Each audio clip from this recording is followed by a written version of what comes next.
विज्ञान से जुड़ी नवीनतम वीडियो को देखने के लिए चैनल की सदस्यता लेना ना भूलें और विज्ञान से संबंधित सभी वीडियो पर जानकारी लेने के लिए बेल आइकन जरूर दबाएं।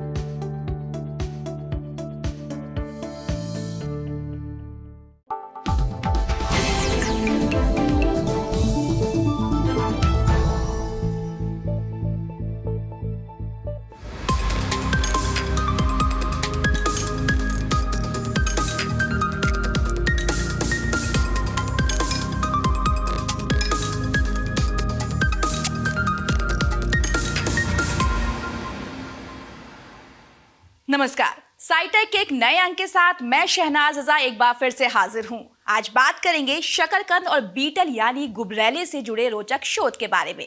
तो देर किस बात की, चलिए शुरू करते हैं आज का साइटेक। त्योहारों में विशेषकर खाए जाने वाले शकरकंद से तो आप परिचित ही होंगे। हल्के मीठे स्वाद वाला ये कंद ज्यादातर लोग सीधे आग पर पकाकर खाना पसंद करते हैं। वैसे ये हमारे भोजन का हिस्सा जरूर है, लेकिन क्या आपको पता है कि अन्य जीवों की तरह शकरकंद के पौधे भी आत्मरक्षा के तरीके अपनाते हैं। हाल ही में वैज्ञानिकों ने शकरकंद पौधे की आत्मरक्षा के दिलचस्प तरीके का पता लगाया है। आइए जानते हैं कैसे। प्रकृति में खाद्य श्रृंखला के अन्य जीव जंतुओं की तरह शकरकंद के पौधे भी आत्मरक्षा के उपाय अपनाते हैं। इसका वैज्ञानिक नाम इपोमोया बतातास है। हालांकि कॉन्वोलुलेसी कुल के इस पौधे के पास अपनी रक्षा के लिए ना तो कांटे होते हैं और ना ही कोई जहर, लेकिन भूखे शाकाहारी जीवों से खुद को बचाने के लिए शकरकंद के पौधों ने एक शानदार तरीका विकसित किया है। एक पौधा न केवल अपनी रक्षा करता है, बल्कि आसपास की अपनी प्रजाति के अन्य पौधों को भी सचेत करता है।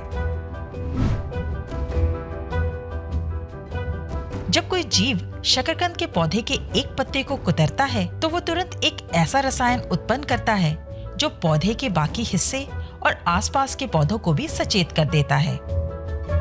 खतरे का संकेत मिलते ही पौधे खुद को अभक्ष्य बना लेते हैं, यानी वो खाने लायक नहीं रह जाते। जर्मनी स्थित max Planck institute for chemical ecology के प्लांट इकोलॉजिस्ट एलेक्स मेथोफर ने जब ताइवान में उगाए गए शकरकंद की 2 किस्मों में कुछ दिलचस्प चीज देखी, तो उन्होंने इस विषय में काम करना शुरू किया। एक किस्म थी पीले छिलके और पीले गूदे वाली टेनोंग 57, जो आमतौर पर शाकाहारियों की प्रतिरोधी है।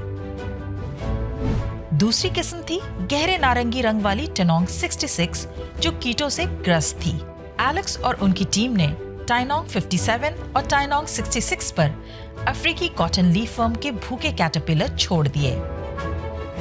कैटरपिलर ने जैसे ही पौधों को खाना शुरू किया, दोनों पौधों ने कम से कम 40 एयरबॉर्न यानी वायुवाहित यौगिक छोड़े। लेकिन टाइनोंग 57 किस्म के पौधे ने एक और रसायन भी छोड़ा।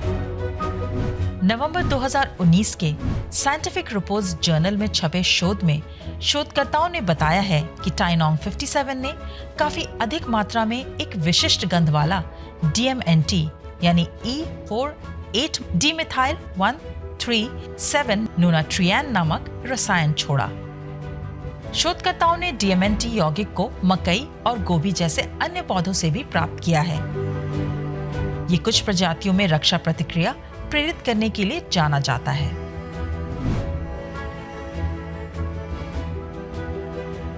शकरकंद में इस प्रक्रिया को जानने के लिए वैज्ञानिकों ने 2 अन्य प्रयोग किए। सबसे पहले उन्होंने टाइनोंग 57 के 2 पौधों को पास पास रखकर उनमें से एक को चिमटी से नोचा, जिसकी वजह से उसने DMNT छोड़ा। इसके बाद उन्होंने स्वस्थ टाइनोंग 57 पर DMNT का छिड़काव किया। दोनों ही मामलों में पाया गया कि पत्तियों पर स्पोरामिन नामक प्रोटीन मात्रा में अधिक थी। जब कैटरपिलर इन स्पोरामिन युक्त पत्तियों को खाते हैं, तो उनका पाचन ठप हो जाता है और वे अस्वस्थ महसूस करने लगते हैं। ऐसे में वे तुरंत ही उन पत्तियों को खाना छोड़ देते हैं। शकरकंद में स्पोरामिन एक मुख्य प्रोटीन है। इसको यदि कच्चा खाया जाए तो ये पच नहीं पाता, इसलिए हम इसे पकाकर खाते हैं। एलेक्स का मानना है कि सैद्धांतिक रूप से यदि शकरकंद की सभी किस्मों में जेनेटिक इंजीनियरिंग के माध्यम से टाइनोंग 57 की तरह और अधिक DMNT उत्पन्न कराया जा सके तो वे कीटों से अपनी रक्षा कर सकेंगे। यानी शकरकंद संवर्धक इस पौधे में फेरबदल करके एक बिल्कुल प्राकृतिक कीटनाशक रसायन बना सकेंगे। हालांकि प्लांट इकोलॉजिस्ट का मानना है कि डीएमएनटी प्रयोगशाला में तो काम कर सकता है, लेकिन खुले में डीएमएनटी चंद सेकंड में हवा हो जाएगा। मनुष्यों की तुलना में कई ऐसे जीव हैं जो अपने वजन से कई गुना अधिक वजन को उठा सकते हैं और उनके दबाव को झेल सकते हैं। शोधों में पाया गया है कि नन्ही चींटी अपने वजन से 5000 गुना अधिक वजन उठा सकती है। ठीक इसी तरह बीटल यानी गुबरैला भी अपने वजन से कई हजार गुना अधिक वजन उठाने के लिए जाना जाता है। फिलहाल वैज्ञानिकों को गुबरैले की एक ऐसी प्रजाति की क्षमता के बारे में पता चला है जिसके आधार पर भविष्य में पदार्थ को मजबूती से जोड़ने वाली तकनीकें विकसित की जा सकती हैं। कैसे? आइए जानते हैं। चाहे कार कुचल दे, चाहे पैरों तले रौंद दिया जाए या फिर शिकारी द्वारा कितनी बार भी चोंच मारी जाए, लेकिन इसकी मजबूती के आगे सब फीका है। यूनिवर्सिटी ऑफ कैलिफोर्निया अर्वाइन और पर्ड्यू यूनिवर्सिटी के इंजीनियर्स ने हाल ही में गुबरैले की एक प्रजाति डायबोलिकल आयरनक्लैड के शक्तिशाली होने का पता लगाया है। इस शोध को नेचर जर्नल में प्रकाशित किया गया है। अमेरिका के पश्चिमी तटीय क्षेत्र के जंगलों में पाया जाने वाला ये गुबरैला दूसरे न उड़ने वाले गुबरैलों की तरह ही 2 सेंटीमीटर लंबा होता है। इनके पंख ढके होते हैं जिसे इलिट्रा कहा जाता है। ये न सिर्फ सख्त होते हैं बल्कि आपस में एक साथ जुड़े हुए होते हैं। ये एक काले रंग के सुरक्षा कवच की तरह होता है जो डायबोलिकल आयरनक्लैड को कुचलने से बचाता है। शोधकर्ताओं ने अपने शोध में इस बात का खुलासा किया है कि ये कवच डायबोलिकल आयरनक्लैड को इतनी मजबूती प्रदान करता है कि अपने वजन से करीब 39,000 गुना अधिक वजन को झेल सकता है, जो 15 किलोग्राम के बराबर हो सकता है। अंदाजा लगाया जाए तो ये कुछ इस तरह है कि किसी 90 किलो वजन वाले शख्स पर 280 डबल डेकर बसों का वजन डाल दिया जाए।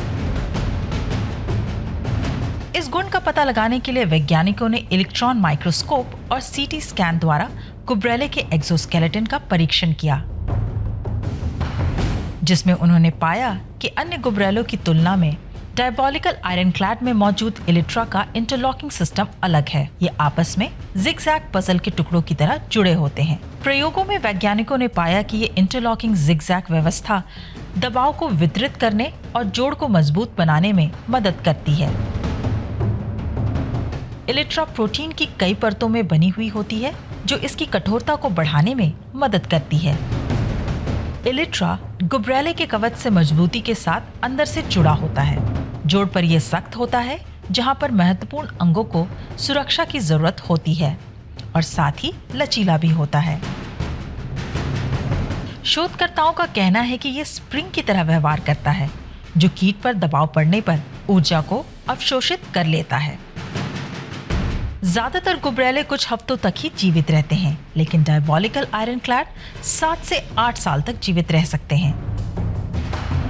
वैज्ञानिकों का कहना है कि कम आयु तक जीवित रहने वाले जीवों में से एक ये गुबरैले अपने आप को किसी भी संकट से बचाने के लिए निपुण बन रहे हैं ताकि ये 1000 साल तक जीवित रह सके।